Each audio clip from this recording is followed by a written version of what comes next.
Hi everybody, I hope you're doing well. Today I want to talk about the rising issue of children with anxiety. It seems like whenever we even hear the news or watch TV, it's amazing. And there's so many tragedies regarding kids, whether they're shooting, whether they're being victims of being shot. It's quite sad, and it leads me to start thinking, what is going through these kids' minds? And I still always say that a lot of it is that they have a lot of anxiety. Today, for some reason, kids are having it harder than they've ever had in generations. And it's a growing epidemic, and it's real. So what can we do as adults to really help them?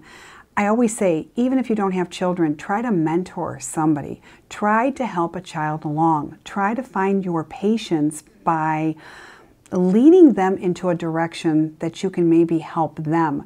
Not all children are blessed with having some good parents at home. A lot of these children are alone, and unfortunately it gets them to go a different way, have people that surround them that aren't going to take them in a good path. And then there's the flip side to children that just want to be alone all the time. Many times I'll have clients and they'll say my niece or my nephew and, my sister is having such a hard time, or my brother. And well, you know what? Try to figure out how you can get through to that child. Maybe you can bring somebody or invite that child to something. There's so many kids that are alone, and maybe some of them are just even socially awkward, and it's just a really hard time for them to fit in.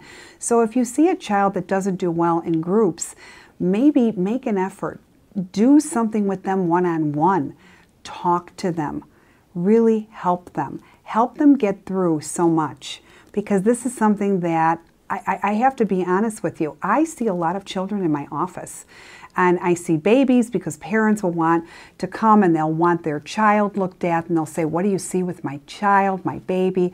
But I also do a lot of, grade school children and high school kids, college kids, because it doesn't matter how old they are.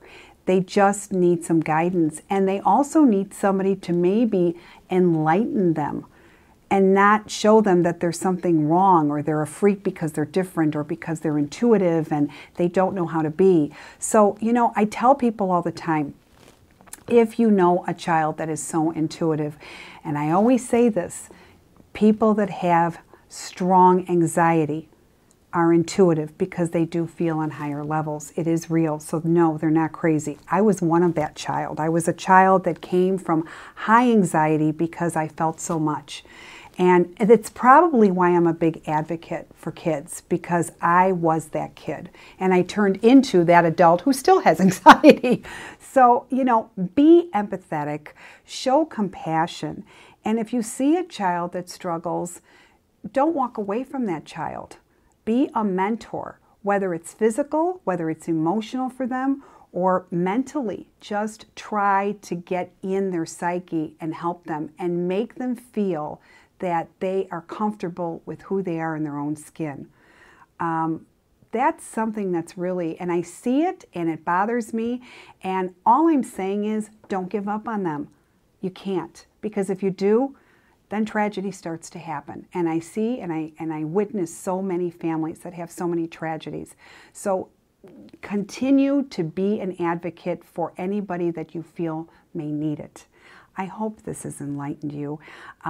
Many YouTubes I'm going to really address children and with anxiety and with depression, because it's very, very close to my heart. So like I said, be there for somebody, help them. Get yourself educated. Don't be judgmental. If there's anything that I can leave you with is please don't judge. Help. Okay? Subscribe to my YouTube. There's going to be a lot more subjects that I'm going to address, and hopefully I can help you and at least give you food for thought. Until next time, all my love. Take care. Bye-bye.